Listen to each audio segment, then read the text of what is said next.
tanggal 29 November tahun 2021, saya akan menyelenggarakan praktek mengajar dengan tema dakwah Rasulullah SAW di Mekah. Assalamualaikum warahmatullahi wabarakatuh. Waalaikumsalam warahmatullahi wabarakatuh. Alhamdulillahirabbil alamin. Assalatu wassalamu ala asrofil anbiya'i wal mursalin wa ala alihi wa ashabihi ajma'in. Amma ba'du. Anak-anakku yang soleh dan solehah, pada hari ini marilah kita memulai pembelajaran dengan berdoa. Silakan dari kalian untuk memimpin doa.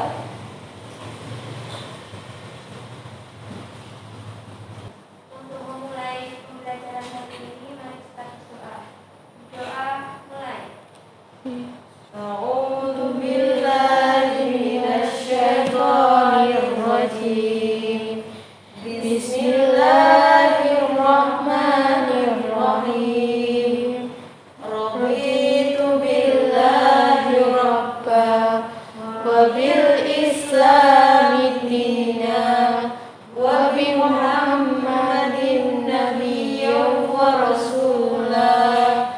Rabbi zidni ilma warzuqni fahma. Amin.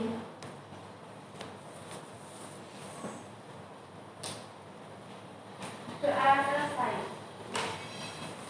Nah, anak-anakku, karena kita mempelajari materi tentang perjuangan dakwah Rasulullah SAW, mari kita bersama-sama sebelum memulai pembelajaran membaca sholawat. Mari kita baca bersama-sama. Allahumma sholli ala Muhammad. Ya Rabbi sholli alaihi wasallim. Allahumma sholli ala Muhammad. Ya Rabbi sholli alaihi wasallim. Semoga kita semua mendapat syafaat Rasulullah Sallallahu Alaihi Wasallam di yaumul qiyamah. Amin, amin ya rabbal alamin. Bagaimana kabarnya hari ini? Alhamdulillah, luar biasa, semangat, sehat. Alhamdulillah, semua dalam kondisi sehat dan walafiat. Hari ini saya akan mengabsen kalian. Rizky Arya Mulia, Hadir, Bu. Rozita Octavia, Hadir, Bu. Saila Kusuma, Hadir. Sakti Anggraini. Hadir. Hari ini ada teman kita yang sakit. Mari kita bersama-sama mendoakan agar teman kita yang sakit hari ini diberikan kesembuhan oleh Allah dan bisa beraktivitas seperti sedia kala. Amin ya rabbal Alamin. Oke, anak-anakku yang soleh dan solehah, minggu kemarin kita sudah mempelajari dakwah Rasulullah Sallallahu Alaihi Wasallam tentang kondisi sebelum beliau mendakwahkan Islam. Nah, sekarang Bu Nika akan bertanya untuk merimai kembali materi yang sudah kalian dapatkan pada minggu kemarin. Sudah siap anak-anak semuanya? Insya Allah siap.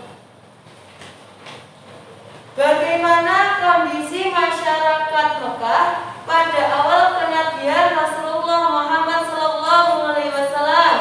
Siapa yang bisa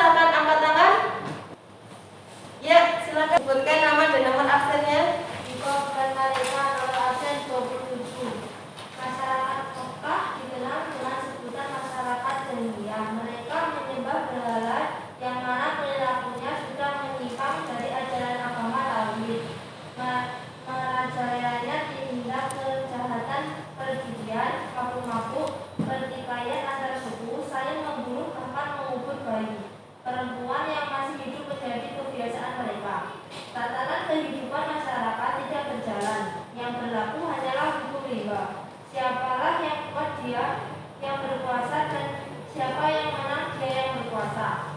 Iya, bagaimana jawabannya? Apa sudah benar? Sudah. Ya, sudah benar. Pertanyaan kedua, Rasulullah SAW mengawali dakwahnya ketika beliau menerima wahyu pertama dari Allah melalui perantara malaikat Jibril, sekaligus menandai diangkatnya Nabi Muhammad menjadi seorang Rasul. Jelaskan proses singkat Nabi Muhammad SAW menerima wahyu. Siapa di antara kalian yang bisa? Silahkan angkat tangan, sebutkan nama dan nomor absennya. Ya, silakan. Nama saya Kiraika Sumaria, nomor absen 21. Nabi Muhammad SAW pertama kali menerima wahyu ketika usianya 40 tahun. Saat itu, beliau yang sedang bersalawat atau bertahanus di Gua Hira menerima wahyu yang pertama, yaitu Al-Quran Surat Al-Alaq ayat 1-5. Pada saat menerima wahyu, kondisi Nabi Muhammad tidak bisa membaca. Malaikat Jibril pun menarik dan mendekapnya, seraya menuntun membaca surah Al-Alaq ayat 1-5. Peristiwa itu sekaligus menjadi tanda bahwa beliau sudah diangkat menjadi Nabi dan Rasul Allah. Hari ini kita akan mempelajari materi meneladani perjuangan dakwah Rasulullah SAW di Mekah. Kompetensi dasarnya yaitu 1.10 meyakini kebenaran dakwah Nabi Muhammad di Mekah. 2.10 bersikap tangguh dan rela berkorban menegakkan kebenaran sebagai ibroh dari sejarah strategi dakwah Nabi di Mekah. 3.10 menganalisis substansi, strategi dan penyebab keberhasilan dakwah Nabi Muhammad SAW.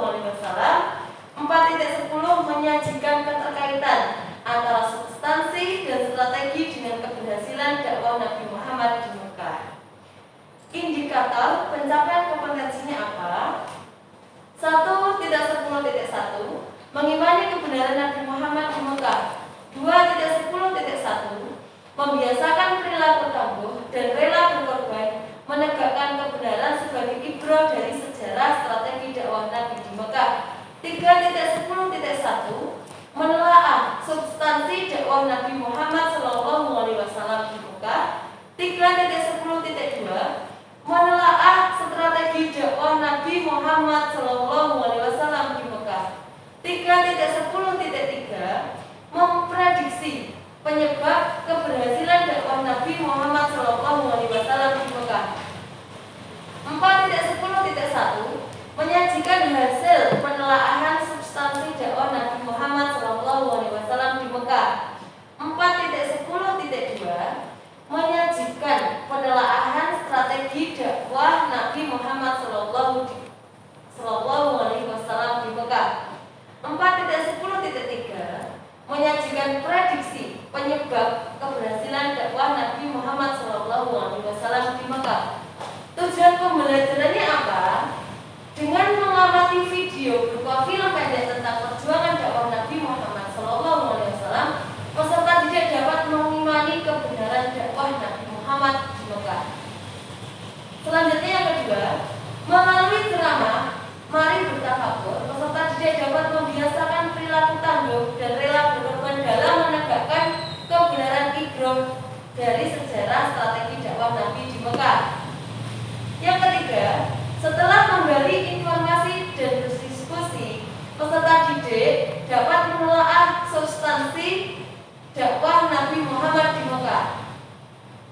Setelah itu, dapat menelaah strategi dakwah Nabi Muhammad di Mekah dan dapat memprediksi penyebab keberhasilan dakwah Nabi Muhammad di Mekah dengan teliti.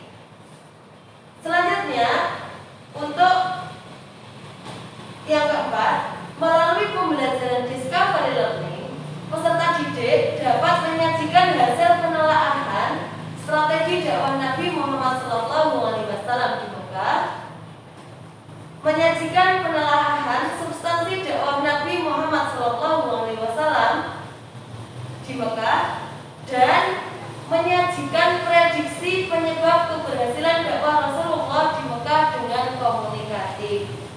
Itu tadi adalah KD, indikator, dan tujuan pembelajaran yang akan kita capai hari ini.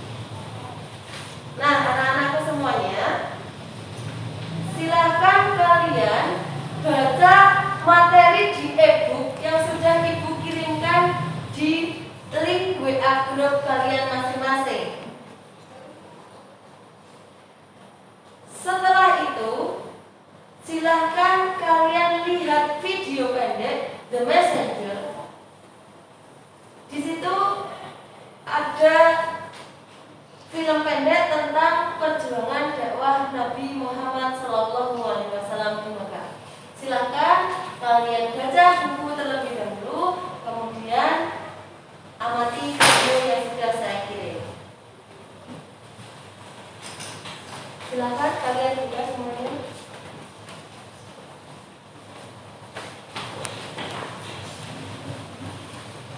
Yang di HP dan juga di HP.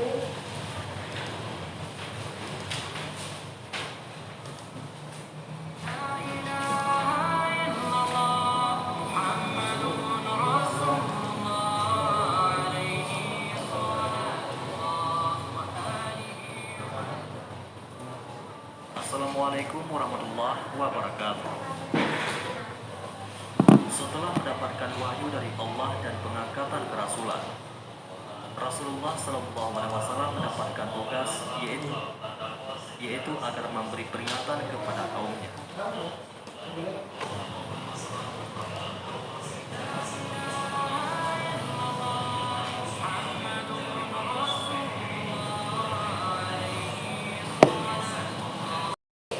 Perkembangan Islam yang pesat di seluruh belahan dunia ini merupakan andil besar dari baginda Rasulullah Muhammad Sallallahu Alaihi Wasallam. Terus sekali, Nabi Muhammad ini merupakan khatamul anbiya wal mursalin.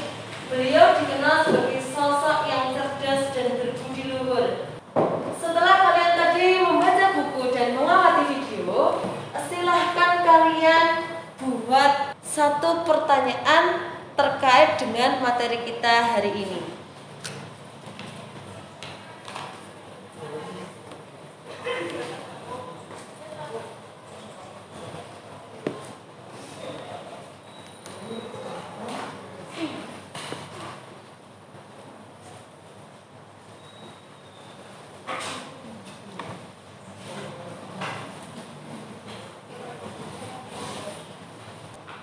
Kalian sudah selesai ya membuat pertanyaannya? Sudah selesai. Sekarang tukarkan dengan teman yang ada di dekat kalian secara silang. Semuanya sudah selesai untuk menjawab pertanyaan dari temannya masing-masing? Sudah selesai. Alhamdulillah.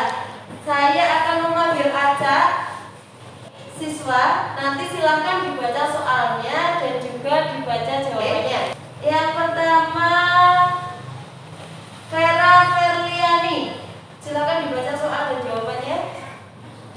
Soal nomor 1. Apa yang menjadi ajaran-ajaran pokok Rasulullah Shallallahu Alaihi Wasallam selama berdakwah di Mekah? Jawaban: akidah dan akhlak mulia. Ya, terus sekali jawabannya. Untuk pendalaman materi, Bu Nika akan membuat kelompok diskusi, di mana nanti dalam kelompok diskusi ini kalian mengumpulkan data sebanyak-banyaknya. Setelah itu memverifikasi data dan atau menyimpulkan data tersebut. Nah, saya sudah membuat 6 kelompok. Untuk kelompok 1,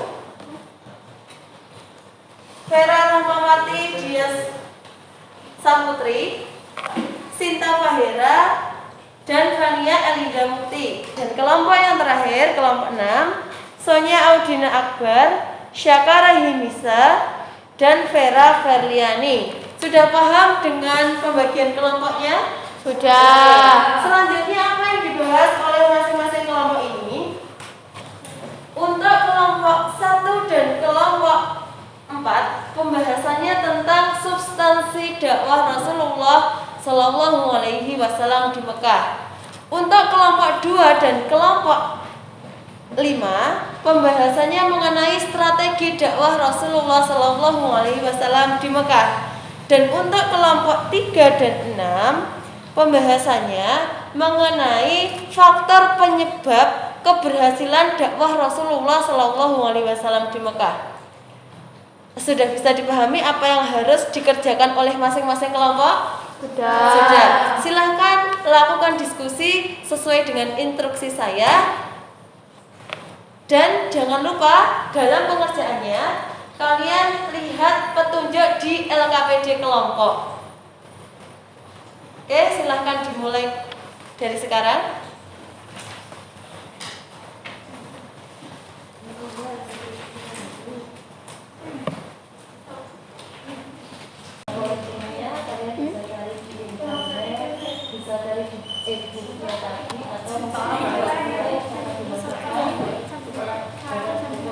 Ya. Kalau itu nanti generalisasinya itu kalian kesimpulannya silahkan disimpulkan dalam bentuk PowerPoint. Oke. Nanti kalian presentasikan.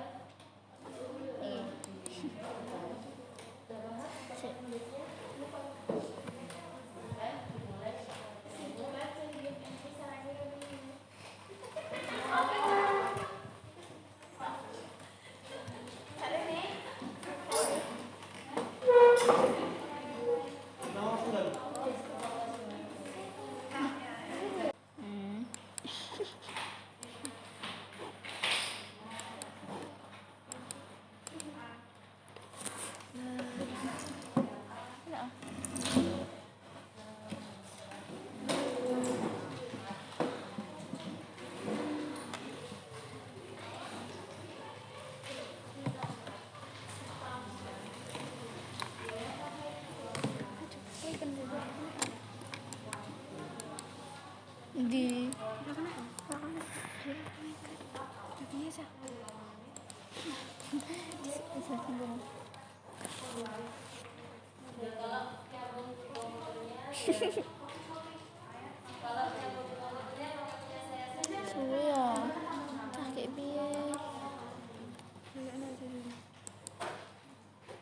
Kelompok 4 membahas apa tadi?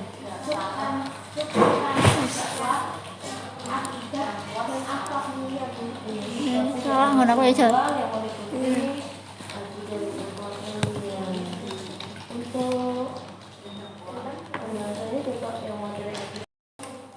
Oke, kelompok 1, 2, 3, 4, 5, dan 6 semuanya sudah selesai untuk pembuatan PowerPoint-nya? Diskusi sudah selesai. Nah, Bu Nika akan mengundi kelompok-kelompok yang tampil urutan kelompok agar semua kelompok memiliki kesiapan. Nah, nanti ketika ada kelompok yang mempresentasikan hasilnya, tolong kelompok yang tidak mempresentasikan untuk mencatat poin-poin penting dari kelompok yang sudah mempresentasikan hasilnya. Dan yang kedua, memberikan penilaian. Untuk form penilaian ini sudah saya sediakan. Nanti silahkan kalian isi setiap kelompok, kalian isi secara objektif. Kalau memang mempresentasikan dan konten atau isi dari hasil diskusinya itu bagus, maka nilai dengan bagus. Begitu juga sebaliknya. Sudah paham? Oke. Ya, saya akan membagikan lembar penilaiannya dan juga nanti jangan lupa catat poin-poin penting yang disampaikan oleh presentator.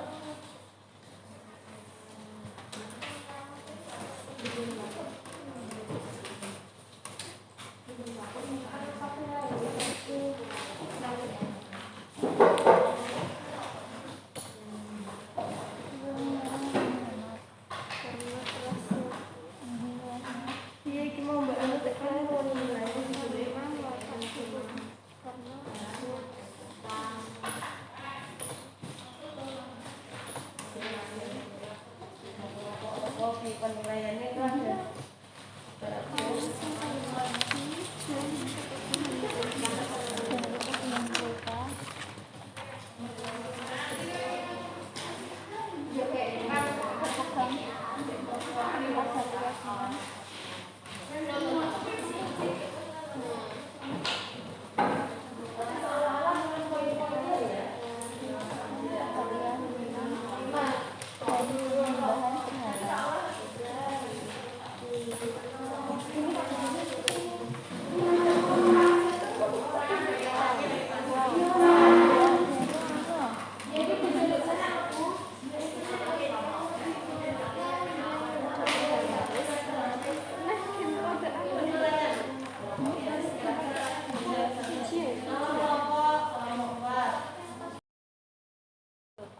Assalamualaikum warahmatullahi wabarakatuh.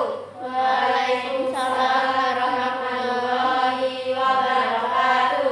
Kami dari kelompok 4 ingin mempresentasikan hasil diskusi kami. Substansi dakwah 1. Substansi dakwah Rasulullah Shallallahu Alaihi Wasallam di Mekah. Substansi dakwah Rasulullah Shallallahu Alaihi Wasallam di Mekah. 1. Akidah. Rasulullah Shallallahu Alaihi Wasallam diutus oleh Allah Subhanahu Wa Taala untuk membawa ajaran tauhid. Ajaran keimanan merupakan ajaran utama yang diembankan kepada Rasulullah yang bersumber dari wahyu ilahi. Al-Quran memerintahkan beliau untuk menyampaikan keimanan sebagai ajaran Islam yang sempurna, sebagaimana yang terdapat dalam Quran Surat Al-Ikhlas ayat 1-4. Dengan kuatnya ajaran tauhid mengesahkan Allah, menimbulkan keyakinan kuat, mapan, dan tak tergoyahkan. Dengan sangat percaya kepada Allah Subhanahu wa Ta'ala, maka akan terjamin kebahagiaan hidup dunia dan akhirat. Bagi orang yang berakidah kuat, tantangan, ujian, dan siksaan duniawi akan memperteguh keimanan kepada Allah, bukan sebaliknya.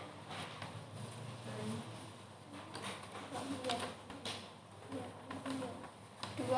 Akhlak mulia. Rasulullah Shallallahu Alaihi Wasallam mengajarkan agar sikap dan perilaku tidak terpuji yang dilakukan masyarakat Arab seperti judi, meminum minuman keras atau khamar, berzina, membunuh, dan kebiasaan buruk lainnya untuk ditinggalkan.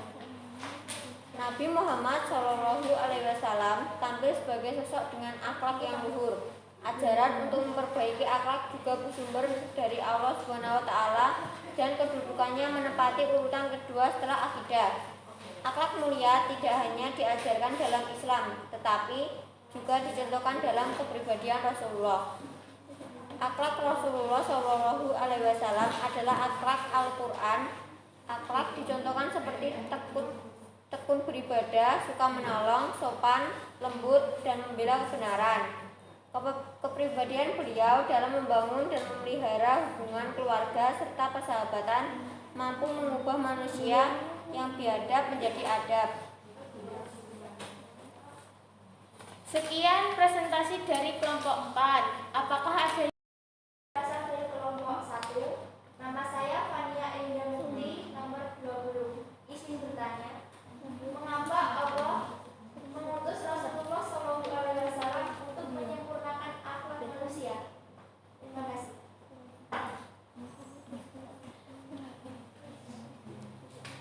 Ya, silakan dijawab. Jawabannya adalah karena dengan berakhlak mulia, tatanan kehidupan manusia akan berjalan secara tertib dan teratur, sehingga kelangsungan hidup manusia akan berjalan sesuai dengan hak asasi manusia. Apakah ada yang bertanya lagi?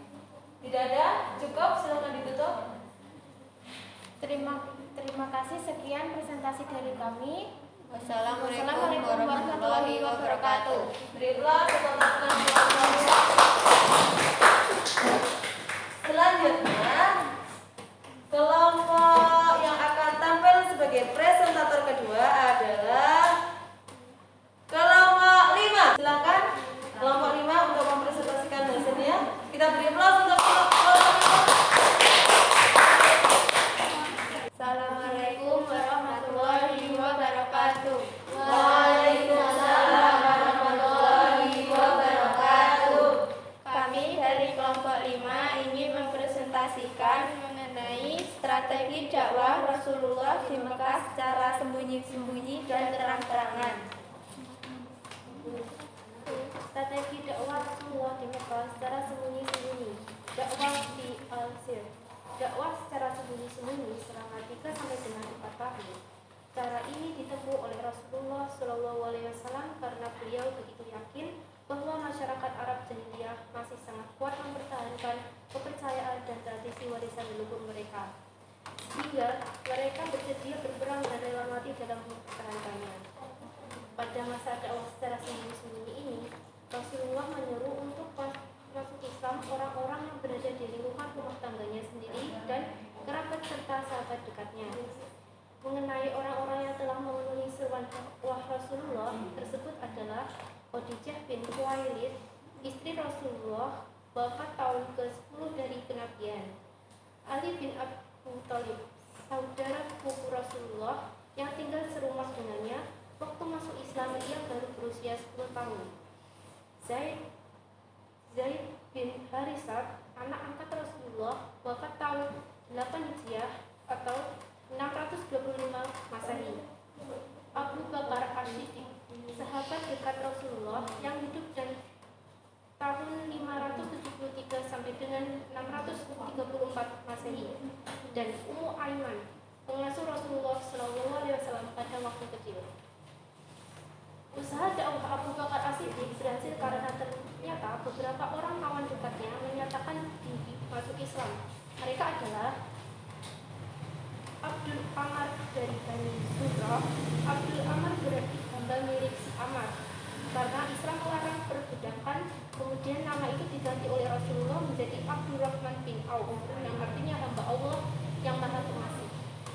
Abu Ubaidah bin Jarrah dan Bani Bari, Utsman bin Affan, Zubair bin Awam, Sa'ad bin Abi Waqqas, Talha bin Ubaidillah. Orang-orang yang masuk Islam pada masa dakwah secara sembunyi-sembunyi yang namanya sudah disebutkan di atas disebut As-Sabiqunal Awalun atau pemeluk Islam generasi awal. Beliau berdakwah di rumah Ahkam bin Ahkam. Strategi dakwah Rasulullah di Mekah secara terang-terangan. Dakwah di Al-Jahar.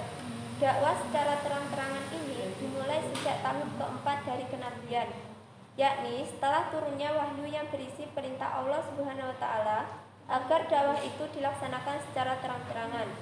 Wahyu tersebut berupa ayat Al-Quran, surah Al-Hijr ayat 94 sampai 95.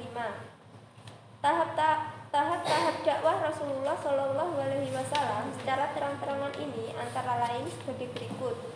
1. Mengundang kaum kerabat keturunan dari Bani Hashim untuk menghadiri jamuan makan dan mengajak mereka agar masuk Islam. 2. Rasulullah SAW mengumpulkan para penduduk kota Mekah, terutama yang berada dan bertempat tinggal di sekitar Ka'bah untuk berkumpul Bukit Safa yang letaknya tidak jauh dari Ka'bah. 3. Menanggapi dakwah Rasulullah SAW tersebut, di antara yang hadir ada kelompok yang menolak disertai teriakan dan ejekan, dan kelompok yang diam saja lalu pulang. Bahkan Abu Lahab bukan hanya mengejek tetapi berteriak-teriak bahwa Muhammad orang gila. Secara seraya ia berkata, "Celakalah engkau Muhammad, untuk inikah engkau mengumpulkan kami?" Sebagai balasan terhadap kutukan Abu Lahab itu, turunlah ayat Al-Quran yang berisi kutukan Allah Subhanahu wa Ta'ala terhadap Abu Lahab, yakni surah Al-Lahab ayat 1-5. Siapa yang mau bertanya untuk pertanyaan tentang strategi dakwah terang-terangan? Silakan sebutkan asal kelompok, nama dan nomor absennya. Perkenalkan, nama saya Sri Ari Awal Pemungkas, perwakilan dari kelompok 4. Bagaimana perkembangan dakwah Rasul secara terang-terangan? Apakah hanya menyebar luas di kota Mekah? Apa sudah sampai di kota-kota lainnya yang ada di Jazirah Arab? Iya, dakwah Rasulullah secara terang-terangan sudah didengar ke kota Yasrib dan orang-orang di situ sangat tertarik dengan ajaran Rasulullah SAW. Oke, cukup. Tidak ada pertanyaan dari kelompok lain? sekian presentasi kami. Wassalamualaikum warahmatullahi Tadi ada yang mau presentasikan kelompok 1, 2, 3, 4, dan 5. Menurut pengamatan dan penilaian dari anak-anak semuanya, kelompok dengan presentator terbaik jatuh pada kelompok 4. Kita berikan silakan kelompok dari kelompok 4 untuk maju. Oke. Selanjutnya untuk siswa teraktif dari awal pelajaran sampai dengan tadi diskusi dan memberikan pertanyaan diraih Vera Eka Dwi Maya.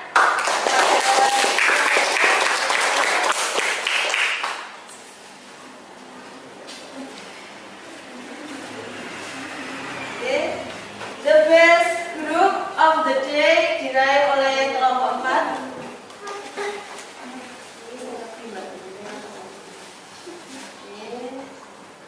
Dan the student top active of the day diraih oleh Vera.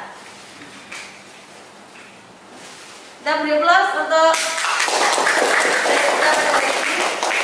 Oke, silakan kembali ke tempatnya masing-masing dan silakan kembali ke tempat duduknya. Ya, kita akan mengerjakan tes formatif.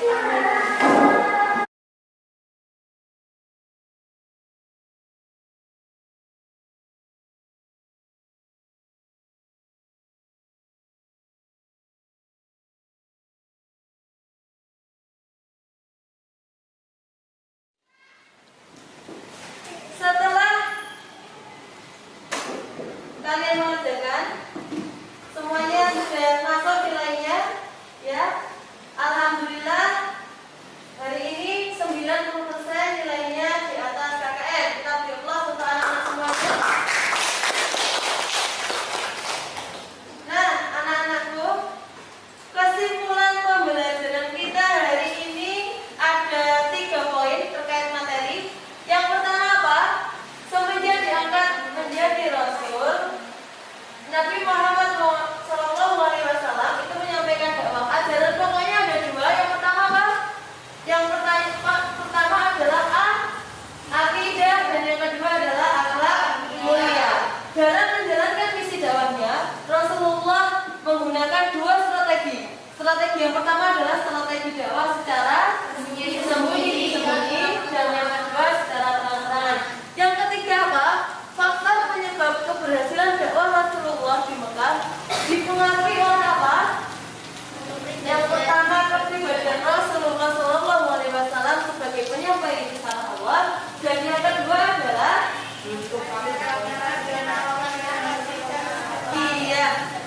ajaran Islam yang rasional, logis, dan universal. Terima kasih atas perhatiannya. Sebelum kita akhiri, mari kita membaca hamdalah bersama-sama. Alhamdulillahirabbil alamin. Untuk minggu depan, silakan persiapkan materi tentang meraih hidup dengan kemuliaan. Pembahasannya mengenai mujahadah, an-nafs, husnudzan, dan ukhuwah. Kalian pelajari materi tersebut dengan baik.